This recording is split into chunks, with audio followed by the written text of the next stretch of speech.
Tema 28, el proceso concursal 2, primera parte. Apartado 1, efectos de la declaración de concurso. El auto de declaración de concurso produce una serie de efectos con carácter inmediato, siendo el mismo ejecutivo aun cuando no sea firme. La regulación de dichos efectos aparece contenida en el libro primero, título 3, de los efectos de la declaración de concurso y se proyectan sobre el propio deudor, sobre las acciones individuales, sobre los créditos y sobre los contratos que el deudor hubiere suscrito. Junto a dichos efectos, la declaración de concurso podrá afectar también a determinados actos que, concluidos con anterioridad a dicha declaración, resulten perjudiciales para la masa activa. Subapartado 1. Efectos sobre el deudor. Una vez declarado el concurso, el ejercicio de las facultades patrimoniales del deudor puede quedar sometido bien a un régimen de intervención caracterizado por que el deudor conservará las facultades de administración y disposición sobre su patrimonio, con la limitación consistente en quedar sometido su ejercicio a la intervención de la administración concursal, que podrá autorizar o denegar la autorización según tenga por conveniente, o bien a un régimen de suspensión, supuesto en el que, como su propio nombre indica, queda en suspenso el ejercicio por el deudor de dichas facultades sobre su patrimonio, las cuales pasan a ser asumidas por la administración concursal. Con carácter general, el régimen de intervención corresponde a los supuestos de concurso voluntario, mientras que la suspensión de las facultades patrimoniales del deudor será acordada en el caso de concurso necesario. No obstante, se reconocen al juez del concurso amplias facultades para acordar mediante resolución motivada la suspensión en caso de concurso voluntario o la mera intervención cuando se trate de concurso necesario, ya sea para modificar en cualquier momento, previa solicitud de la administración concursal y oído el concursado, el cambio de las situaciones de intervención o suspensión de las facultades sobre el patrimonio. Al cambio de las situaciones de intervención o de suspensión y la consiguiente modificación de las facultades de la administración concursal se le dará la misma publicidad que la acordada para la declaración de concurso. Esta flexibilidad no alcanza al concurso de la herencia, en la que se acordará el régimen de suspensión y sustitución sin que pueda ser objeto de modificación. El ámbito material de la intervención o suspensión de las facultades patrimoniales del deudor aparece limitado a los bienes y derechos integrados o que se integren en la masa activa, a la asunción, modificación y extinción de obligaciones de carácter patrimonial relacionada con esos bienes y derechos, y en su caso al ejercicio de las facultades que corresponda al deudor en la sociedad o comunidad conyugal.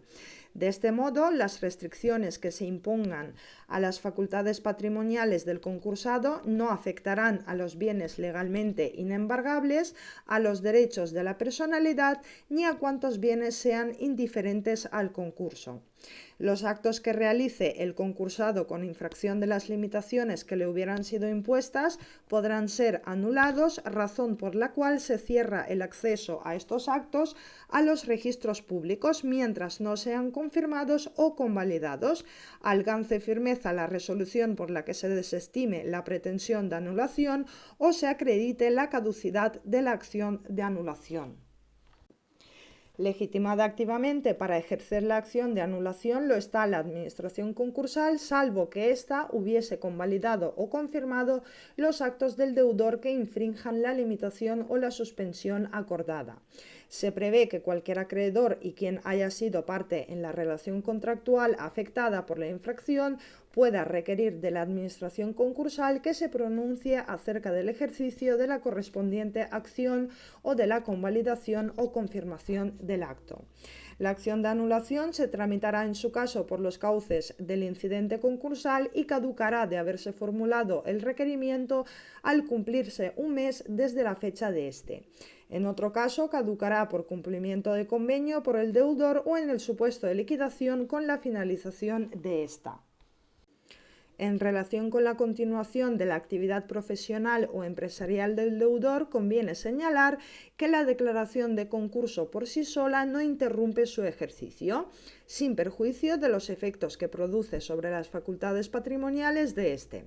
Sin embargo, se otorgan al juez del concurso amplias potestades para acordar a instancia de la administración concursal y mediante un auto el cierre de la totalidad o parte de las oficinas, establecimientos o explotaciones de que fuere titular el deudor e incluso cuando se trate de una actividad empresarial el cese o la suspensión total o parcial de esta previa audiencia del deudor y de los representantes de los trabajadores.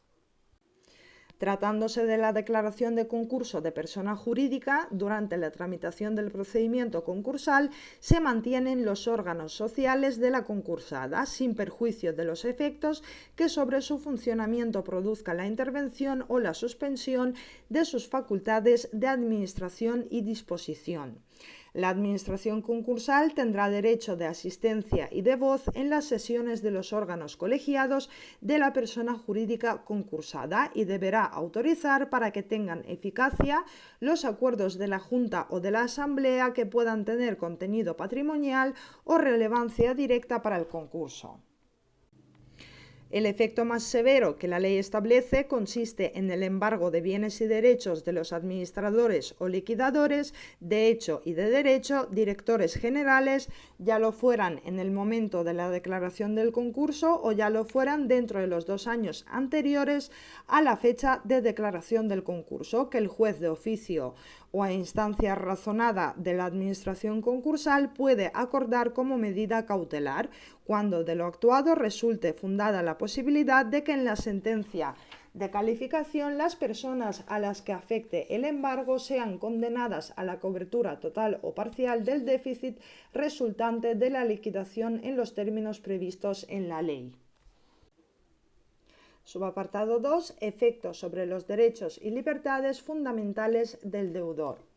La Ley Concursal 22/2003 supuso un paso importante en aras de la efectividad del proceso concursal y de su normal tramitación. De un lado, estableciendo la obligación del concursado de comparecer personalmente ante el juzgado y la administración concursal cuantas veces sea requerido, y la de colaborar e informar activamente en todo lo necesario o conveniente para el interés del concurso. Y de otro lado, permitiendo al juez de lo mercantil acordar la intervención de las comunicaciones, la imposición del deber de residencia y la entrada en el domicilio del deudor, tanto en los supuestos de suspensión como en los de intervención en el ejercicio de las facultades patrimoniales del concursado. La Ley Orgánica 8/2003 contempla en su artículo 1 la posibilidad de que el juez mercantil pueda adoptar una serie de medidas que, como nota esencial a todas ellas, restringen determinados derechos fundamentales de la persona del deudor, como lo son los de libertad, secreto de las comunicaciones, inviolabilidad del domicilio y libre residencia y circulación por el territorio nacional. Tales medidas presentan una distinta naturaleza: las que limitan el secreto de las comunicaciones o autorizan la entrada y registro domiciliario son actos de investigación dirigidos a la obtención de información y documentos que sean relevantes a los fines del concurso, mientras que las que establecen un concreto deber de residencia o el arresto domiciliario son medidas cautelares cuya adopción se supedita a la existencia de un peligro de fuga o de ocultación personal del deudor al proceso concursal. Subapartado 3. Efectos sobre las acciones individuales. Cuando el deudor se encuentra en una situación de insolvencia que le impida satisfacer regularmente sus obligaciones exigibles, se sustituye el sistema individualista de las ejecuciones solutorias aisladas por otro procedimiento general o concursal a favor de todos ellos, caracterizado por recaer sobre la totalidad del patrimonio del deudor y por someter a la generalidad de los acreedores a la comunidad de pérdidas que puedan derivarse de la insolvencia del deudor. Una vez declarado el concurso, todos los acreedores del deudor, ordinarios o no, cualquiera que sea su nacionalidad y domicilio, quedarán de derecho integrados en la masa pasiva del concurso, estén o no reconocidos en el procedimiento, salvo que tengan la consideración de créditos contra la masa. Desde la declaración de concurso y hasta la fecha de eficacia del convenio, o si no se hubiera aprobado convenio o el aprobado se hubiera incumplido, hasta la conclusión del procedimiento concursal, los jueces del orden civil y del orden social no admitirán a trámite las demandas que se presenten en las que se ejerciten acciones que sean de la competencia del juez del concurso, previniendo a las partes que usen su derecho ante este último. De admitirse a trámite las demandas, se ordenará el archivo de todo lo actuado, previa declaración de nulidad de las actuaciones que se hayan practicado. La declaración de concurso comporta, por lo tanto, la paralización de las acciones declarativas individuales promovidas por los acreedores contra el patrimonio del concursado, de las que debe conocer el juez del concurso. Para que dicha paralización surta efectos, se requiere como requisito temporal que el momento de presentación de la demanda suceda con posterioridad al auto de declaración del concurso. Tratándose del ejercicio de pretensiones que no sean competencia del juez del concurso, no resultarán afectadas por la declaración del concurso, siendo tramitadas ante los respectivos órganos competentes. Así pues, la paralización no afectará a las pretensiones que se ejerciten ante los órganos de las jurisdicciones contencioso administrativo, social o penal, aun cuando tengan trascendencia sobre el patrimonio del concursado y se ejerciten con posterioridad a la declaración del concurso. En tales casos, se emplazará a la administración concursal y se la tendrá como parte en defensa de la masa si se personare.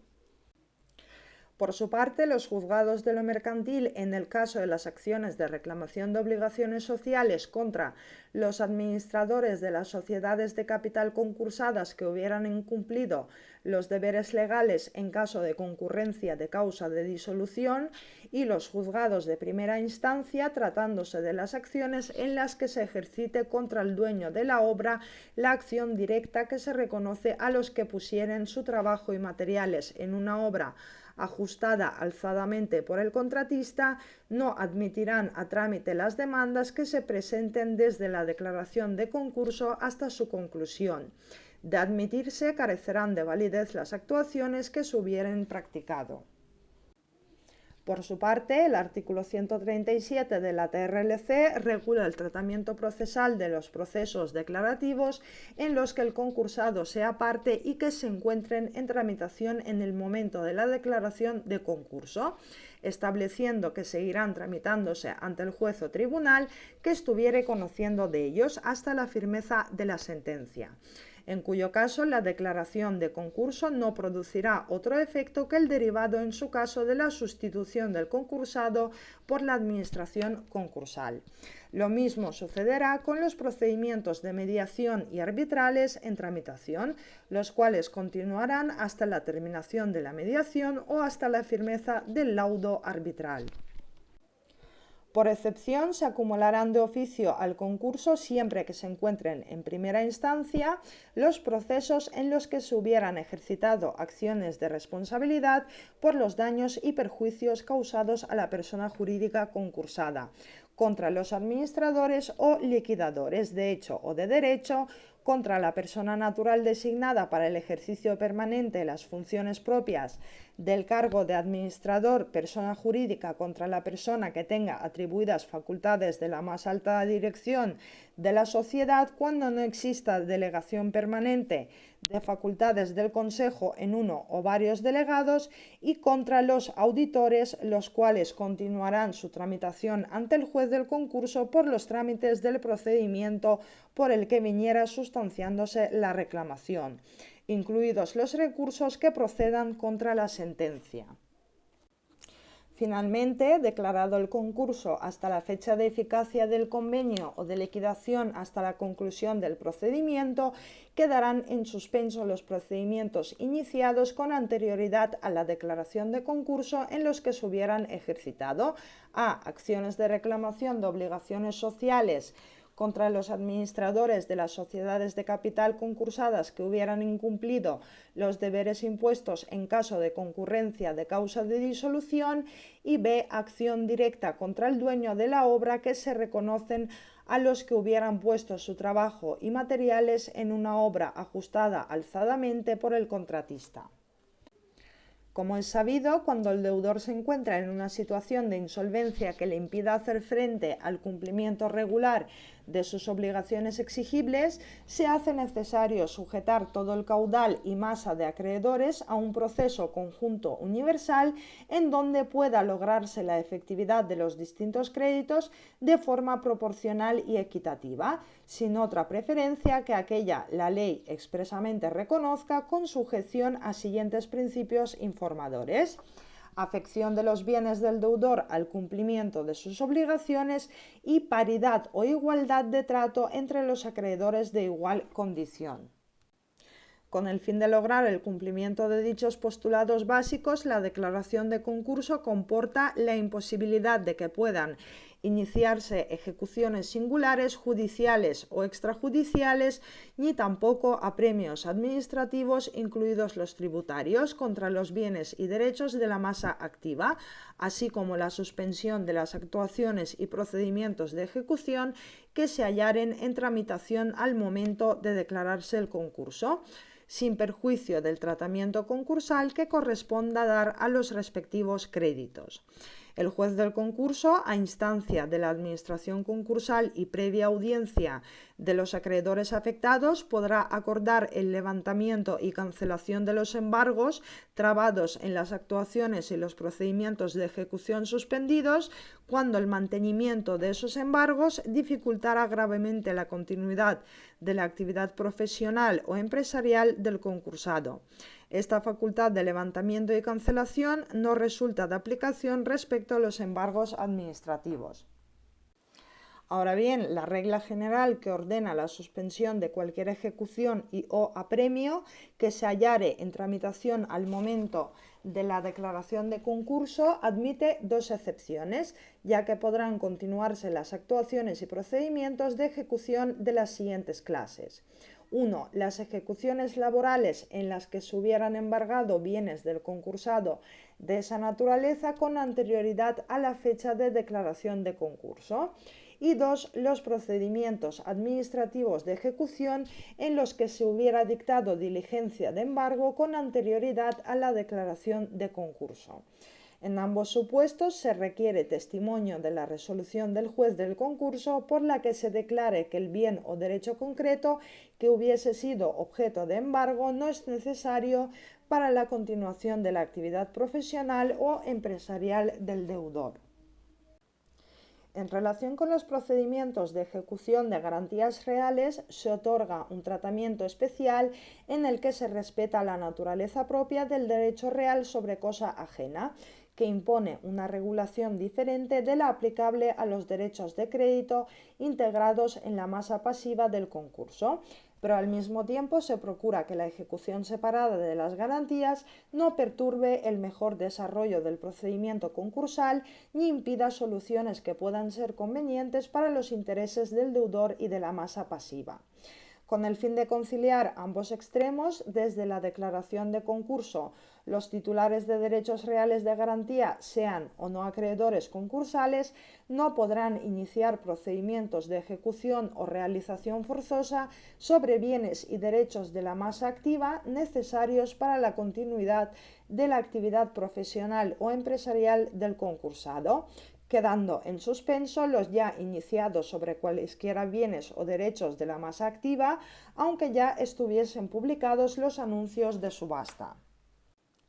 Cuando se pretenda iniciar un procedimiento de ejecución o de realización forzosa sobre bienes o derechos no necesarios para la continuación de la actividad o se pretenda alzar la suspensión, deberá acompañarse a la demanda o incorporar al procedimiento judicial o administrativo cuya tramitación hubiera sido suspendida el testimonio de la resolución del juez del concurso que declare que no son necesarios para esa continuidad. El texto refundido de la ley concursal resuelve de una vez por todas las dudas que se habían suscitado en relación con el órgano competente para la declaración del carácter necesario o no de cualquier bien o derecho integrado en la masa activa, atribuyendo dicha competencia al juez del concurso, cualquiera que sea la fase en la que se encuentre el concurso de acreedores, previa solicitud del titular del derecho real y audiencia de la administración concursal. En todo caso, la prohibición de iniciación o continuación de ejecuciones de garantías reales sobre cualquier clase de bienes finaliza desde la fecha de eficacia de un convenio cuyo contenido no afecte al ejercicio de dicho derecho o desde que hubiera transcurrido un año desde la declaración de concurso sin que se hubiera producido la apertura de la liquidación. La demanda de ejecución o la solicitud de reanudación de las ejecuciones suspendidas se presentará por el titular del derecho real ante el juez del concurso, el cual, de ser procedente, la admisión a trámite de la demanda o de la solicitud de reanudación acortará la tramitación en pieza separada dentro del propio procedimiento concursal, acomodando las actuaciones a las normas propias del procedimiento judicial o extrajudicial que corresponda. La apertura de la fase de liquidación produce la pérdida del derecho a iniciar la ejecución o la realización forzosa de la garantía sobre bienes y derechos de la masa activa para los acreedores que no hubieran ejercitado estas acciones antes de la declaración de concurso o no las hubieran iniciado transcurrido un año desde la declaración de dicho concurso. Los titulares de garantías reales recuperarán el derecho de ejecución o realización forzosa cuando transcurra un año desde la apertura de la liquidación sin que se haya enajenado el bien o derecho afecto. Tales reglas especiales para los procedimientos de ejecución de garantías reales serán de aplicación a las siguientes acciones. 1. Las acciones resolutorias de compraventas de bienes inmuebles por falta de pago del precio aplazado, aunque deriven de condiciones explícitas inscritas en el registro de la propiedad. 2. Las acciones tendentes a recuperar los bienes vendidos a plazos o financiados con reserva de dominio mediante contratos inscritos en el registro de bienes muebles. Y 3. Las acciones tendentes a recuperar los bienes cedidos en arrendamientos financieros mediante contratos inscritos en los registros de la propiedad o de bienes muebles o formalizados en documento que lleve aparejada la ejecución. Subapartado 4. Efectos sobre los contratos. En relación con los efectos que la declaración de concurso produce sobre los contratos, se parte del principio general de vigencia de los contratos, según el cual la declaración de concurso no es causa de resolución anticipada del contrato. Se tendrán por no puestas las cláusulas que establezcan la facultad de resolución o la extinción del contrato por la sola causa de la declaración de concurso de cualquiera de las partes. Como regla general, la declaración de concurso por sí sola no afecta a la vigencia de los contratos con prestaciones recíprocas pendientes de cumplimiento por ambas partes, las cuales deberán ejecutar las prestaciones comprometidas, siendo a cargo de la masa aquellas a las que esté obligado el concursado.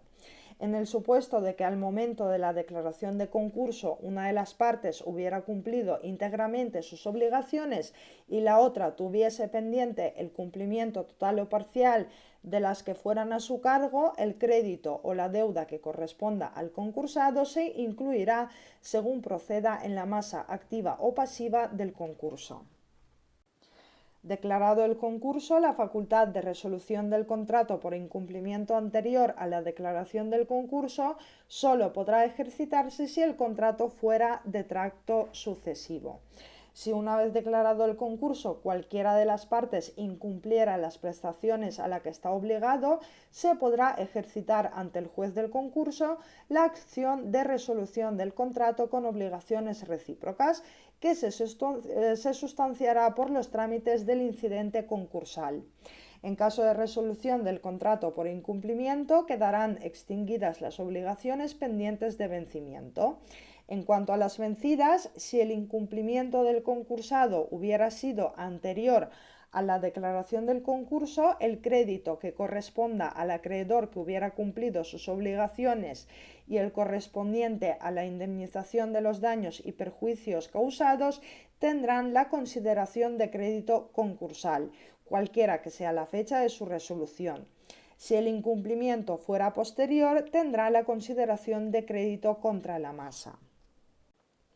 No obstante, en interés del concurso y con garantías para el derecho de la contraparte, se contempla la posibilidad de que, aunque exista causa de resolución, el juez pueda acordar el cumplimiento del contrato, siendo a cargo de la masa las prestaciones debidas o que deba realizar el concursado, así como la de acordar, aun cuando no exista causa de resolución, la resolución de cualquier contrato con obligaciones recíprocas. En este último supuesto, el letrado de la Administración de Justicia, previa solicitud de la Administración concursal, en caso de suspensión o del propio concursado en caso de intervención, citará a una comparecencia ante el juez del concurso al concursado, a la Administración concursal y a la otra parte del contrato. Y de existir un acuerdo en lo referente a la resolución y efectos, el juez dictará auto declarando resuelto el contrato de conformidad con lo acordado. Si hubiera discrepancias, se podrá presentar demanda de resolución que se sustanciará por los trámites del incidente concursal y el juez decidirá acerca de la resolución solicitada, acordando las restituciones que procedan y el crédito que corresponda a la contraparte en concepto de indemnización de daños y perjuicios, que tendrá la consideración de crédito concursal. Se contempla la posibilidad de que la Administración concursal, por propia iniciativa o a instancia del concursado, pueda rehabilitar los contratos de crédito, préstamo y demás de financiación cuyo vencimiento anticipado por impago de cuotas de amortización o de intereses devengados se haya producido dentro de los 3 meses precedentes a la declaración de concurso, así como los contratos de adquisición de bienes muebles o inmuebles con contraprestación o precio aplazado cuya resolución se haya producido también dentro de los 3 meses anteriores a la declaración de concurso. La Administración concursal también podrá enervar la acción de desahucio ejercitada contra el deudor con anterioridad a la declaración de concurso, así como rehabilitar la vigencia del contrato de arrendamiento hasta el momento mismo de practicarse el lanzamiento, debiendo pagarse el arrendador demandante en tales casos con cargo a la masa el importe de todas las rentas y conceptos pendientes, así como el compromiso de satisfacer las posibles costas procesales causadas hasta ese momento. Como especialidad se prevé la posibilidad de que la Administración concursal pueda enervar el desahucio, aun cuando el arrendatario la haya efectuado ya en una ocasión anterior. Cuestión tratada con especial detenimiento es la relativa a los contratos de trabajo existentes a la fecha de declaración de concurso y en los que sea empleador el concursado. Al amparo de la reforma introducida en la Ley Orgánica del Poder Judicial por la Ley Orgánica para la Reforma Concursal, se atribuye al juez del concurso competencia para el conocimiento de materias que en principio pertenecen a los juzgados y tribunales del orden social, pero que por su especial trascendencia en la situación patrimonial del concursado y en aras de la unidad del procedimiento, se ha estimado conveniente que no sean resueltas por separado. En el enjuiciamiento de estas materias y sin perjuicio de la aplicación de las normas específicas contenidas en el TRLC, deberá tenerse en cuenta la legislación laboral. Declarado el concurso, la modificación sustancial de las condiciones de trabajo, el traslado, el despido colectivo, la suspensión de contratos o la reducción de jornada de carácter colectivo que afecten a los contratos de trabajo en que sea empleador el concursado, se tramitarán ante el juez del concurso por el procedimiento ad hoc, estando legitimados para solicitar tales medidas el concursado, la Administración concursal o los trabajadores de la empresa concursada a través de sus representantes legales. La solicitud para la adopción de tales medidas solo puede formularse una vez emitido por la Administración concursal su informe, si bien con carácter excepcional podrá hacerse en cualquier momento procesal desde la declaración de concurso si se acredita que la demora en su aplicación puede comprometer gravemente la viabilidad futura de la empresa y del empleo o causar grave peligro a los trabajadores. En dicha solicitud se deberán exponer y justificar las causas motivadoras de las medidas colectivas pretendidas y los objetivos que con ellas se pretende alcanzar para asegurar la viabilidad de la empresa y del empleo, acompañando los documentos necesarios para su acreditación. Si la medida afecta a empresas de más de 50 trabajadores, deberá acompañarse a la solicitud un plan que contemple la incidencia de las medidas laborales propuestas en la viabilidad futura de la empresa y del empleo.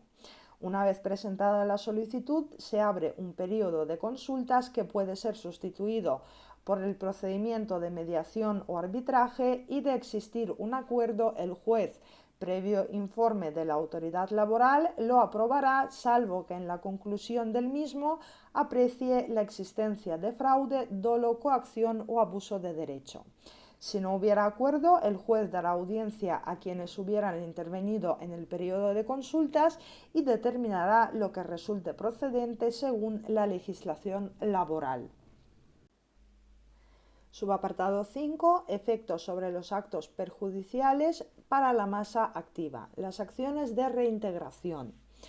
La reintegración puede ser conceptuada como el trámite concursal que surge como consecuencia de los efectos que la apertura de un procedimiento de tal naturaleza supone para determinadas relaciones jurídicas creadas, modificadas o extinguidas por el deudor en un tiempo también determinado, con anterioridad al inicio de dicho procedimiento.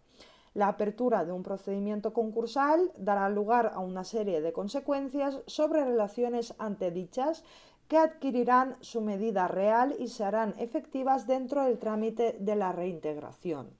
El fundamento del sistema de reintegración se sitúa en el perjuicio que los actos y negocios realizados por el deudor en un periodo de tiempo fijado legalmente originan a la masa activa, sin que sea necesario en el sistema actual la concurrencia de fraude. Con la reintegración de la masa activa y en concreto con el conjunto de operaciones que la integran, se persigue conseguir que integren la masa activa los bienes que no figuren en ella y que no obstante deben formar parte del patrimonio concursal, eludiendo las cargas o situaciones de privilegio que resulten perjudiciales para la masa como consecuencia de negocios celebrados por el deudor con anterioridad a la declaración de concurso. La ley concursal adopta un sistema de reintegración relativa en cuya virtud solo una parte de los negocios jurídicos celebrados por el deudor antes de la declaración de concurso, esto es, periodo sospechoso, se ven privados de eficacia mediante la demostración de su carácter perjudicial para la masa activa, perjuicio que debe ser probado por quien ejercite la acción rescisoria, aun cuando en relación con determinados actos dicho perjuicio se presume bien ipso iure al recaer sobre los mismos una presunción juris et de iure de su carácter perjudicial, bien juris tantum, recayendo en este caso la carga de la prueba de su inexistencia en el deudor y o el adquiriente del bien o derecho. Dicho periodo sospechoso se sitúa en los 2 años anteriores a la fecha de la solicitud de declaración de concurso, así como el que transcurre desde esa fecha a la de la declaración de concurso. También son igualmente rescindibles los actos perjudiciales realizados por el deudor dentro de los 2 años anteriores a la fecha de la comunicación de la existencia de negociaciones con los acreedores o la intención de iniciarlas, para alcanzar un plan de reestructuración, así como los realizados desde esa fecha a la de la declaración de concurso, siempre y cuando concurran los siguientes requisitos: a. Que no se hubiera aprobado el plan o que, aun aprobado, no hubiera sido homologado judicialmente, y b. Que el concurso se declare dentro del año siguiente a la finalización de los efectos de esa comunicación o de la prórroga que hubiera sido concedida. Sobre el concepto de perjuicio, se considera que existe perjuicio para la masa activa cuando el acto de disposición conlleva un sacrificio patrimonial injustificado, lo que exige la concurrencia de un doble elemento: a, una aminoración del valor del activo sobre el que posteriormente, una vez declarado el concurso, se constituirá la masa activa, y b, que ello no se encuentre justificado, teniendo presente que el momento temporal para establecer el perjuicio ha de ser el de la realización del acto impugnado. Con el fin de favorecer el ejercicio de la acción de rescisión, el artículo 227 de la TRLC establece una presunción juris et de jure del perjuicio patrimonial en dos supuestos: actos de disposición a título gratuito, salvo las liberalidades de uso y pagos u otros actos de extinción de obligaciones cuyo vencimiento fuere posterior a la declaración del concurso, excepto si contasen con garantía real, en cuyo caso se aplicará una presunción juris tantum del perjuicio que admite prueba en contrario. Junto a esa presunción de carácter absoluto, también se presume el perjuicio patrimonial, esta vez salvo prueba en contrario, en los siguientes actos: a, los dispositivos a título oneroso realizados a favor de alguna de las personas especialmente relacionadas con el concursado; b, los actos de constitución de garantías reales a favor de obligaciones preexistentes o de las nuevas contraídas en sustitución de aquellas, por la lógica razón de la posible alteración de la par conditio creditorium e incluso de la posibilidad de una separatio ex jure crediti; y c, los pagos u otros actos de extinción de obligaciones que contasen con garantía real y cuyo vencimiento fuese posterior a la declaración del concurso. Por otra parte, se admite expresamente la posibilidad de que, junto al ejercicio de las acciones rescisorias concursales, puedan también ser impugnados mediante el ejercicio de cualquiera otras acciones de impugnación que procedan conforme al derecho general los actos del deudor anteriores a la fecha de la declaración del concurso, si bien habrán de ejercitarse ante el juez del concurso y de conformidad con las normas de legitimación, procedimiento y apelación establecidas para las acciones rescisorias concursales. En ningún caso podrán ser objeto de rescisión: a, los actos ordinarios de la actividad profesional o empresarial del deudor realizados en condiciones normales; b, los actos de constitución de garantías de cualquier clase a favor de los créditos de derecho público, así como los actos de reconocimiento y pago de estos créditos tendentes a lograr la regularización o atenuación de la responsabilidad del concursado prevista en la legislación penal; c, los actos de constitución de garantías a favor del Fondo de Garantía Salarial; d, los actos comprendidos en el ámbito de leyes especiales reguladoras de los sistemas de pagos y compensación y liquidación de valores e instrumentos derivados; y e, las operaciones mediante las que se instrumenten las medidas de resolución de entidades de créditos y empresas de servicios de inversión. La legitimación activa para el ejercicio tanto de las acciones rescisorias como para cualquier otra acción impugnatoria que pudiera ejercitarse frente a los actos anteriores del concursado corresponde a la administración judicial y con carácter subsidiario a los acreedores. La legitimación de los acreedores aparece condicionada a la concurrencia de dos requisitos: de un lado, que hayan instado por escrito de la administración judicial el ejercicio de alguna acción, señalando el acto concreto de que se trate de rescindir y el fundamento para ello; y de otro lado, que la administración judicial no la ejercitara dentro de los 2 meses siguientes al requerimiento. Cumplidos estos requisitos, las demandas presentadas por los acreedores se notificarán a la administración concursal. Como novedad introducida en el TRLC, el transcurso de este plazo no impedirá a la administración concursal el ejercicio de la acción de rescisión de este acto, haya sido o no ejercida la acción por los acreedores. Si ya hubiera sido ejercida por los acreedores, el juez del concurso procederá de oficio a la acumulación de los procedimientos. En relación con la legitimación pasiva, las demandas de rescisión deberán dirigirse contra el deudor y contra quienes hayan sido partes en el acto impugnado, lo que constituye un supuesto de litisconsorcio pasivo necesario.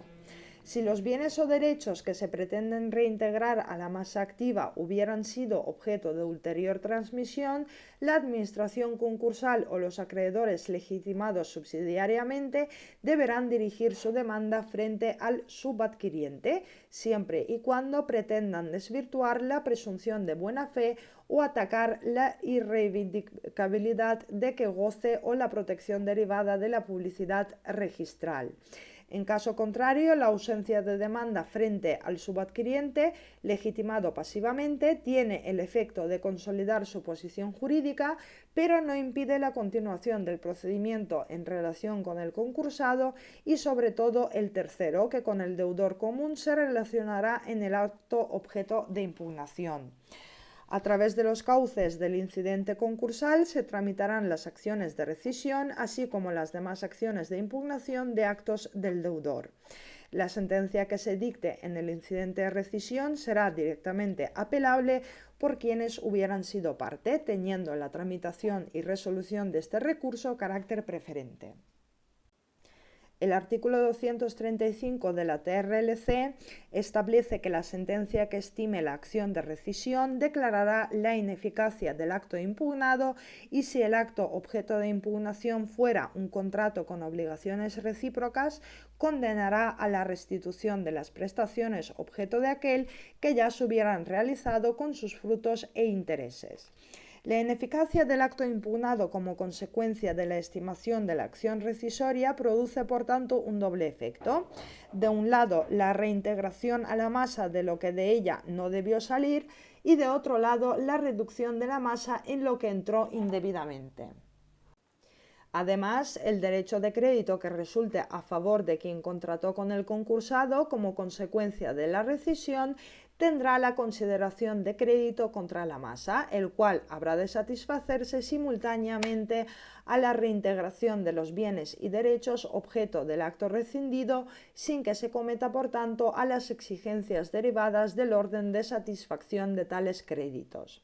Si se tratase de un acto unilateral, la sentencia, si procediese, condenará a la restitución a la masa activa de la prestación objeto de aquel y ordenará la inclusión en la lista de acreedores del crédito que corresponda. El crédito que en su caso resulte a favor del demandado como consecuencia de la rescisión de un acto unilateral tendrá la consideración de crédito concursal con la clasificación que corresponda. A diferencia de los supuestos anteriores que presuponen la actuación de buena fe de quien contrató con el concursado, la calificación del tercero como de mala fe en la sentencia que resuelva la rescisión tanto de un contrato con obligaciones recíprocas como de un acto unilateral determina que su crédito concursal sea calificado como subordinado, siendo condenado además a indemnizar la totalidad de los daños y perjuicios causados a la masa activa. De este modo, la satisfacción de este crédito ya no constituye una condición determinante de la exigibilidad de la obligación de restitución que recae sobre el tercero, por lo que su realización se sujetará a las reglas de pagos de créditos subordinados previstas en el artículo 435 de la TRLC. Precepto que dispone que el pago de dichos créditos no se realizará hasta que hayan quedado íntegramente satisfechos los créditos ordinarios, los cuales solo se satisfacen como regla general tras la previa realización de los créditos contra la masa y los privilegiados. Se ha optado por mantener la inatacabilidad de la posición jurídica del subadquiriente cuando éste lo fuera de buena fe, dispusiera a su favor de las reglas que determinan la irreivindicabilidad de lo que adquiera o gozara a su favor de la protección registral, viniendo a consolidar de este modo su adquisición. Ahora bien, la protección que se otorga al subadquiriente no excluye el efecto restitutorio que recae sobre quien contrató con el concursado. Si bien ante la imposibilidad de devolución de lo que por él recibió, su obligación de restitución se concreta en el pago de una cantidad dineraria, en concreto la del valor que tuvieran los bienes y derechos cuando salieron del patrimonio del concursado, más el interés legal condicionado dicho pago a la simultánea satisfacción por parte del concurso del derecho de crédito que ostenta el tercero.